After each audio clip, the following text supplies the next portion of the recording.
A former female priest who spent more than 2 decades in the Episcopal Church is now speaking out after being defrocked because she embraced another faith. Today, Ann Holmes Redding calls herself both a Christian and a Muslim.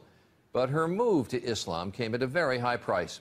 Dan Harris reports on this woman's test of faith. Ann Holmes Redding was an Episcopal priest for 25 years until a radical test of faith.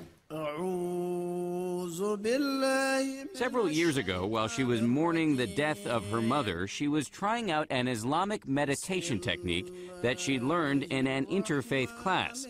And that, she says, is when it happened. It came with such clarity and such power that I could understand it as nothing else but an invitation from God. In fact, she says it was Jesus himself who led her to Islam.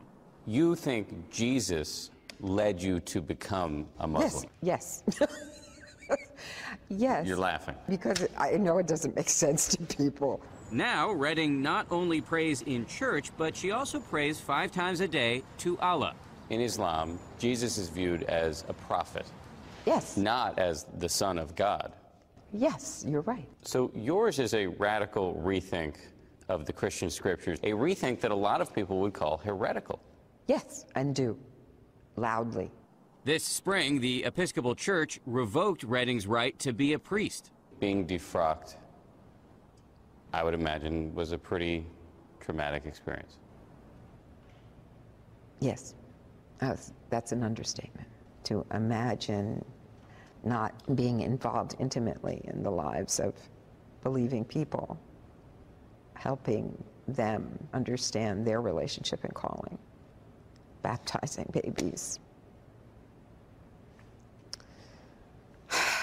It's a big loss. It's a huge loss.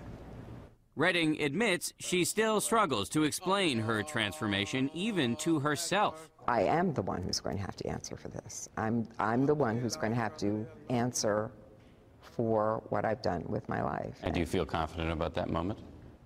It's in the best of hands. Dan Harris, ABC News, New York.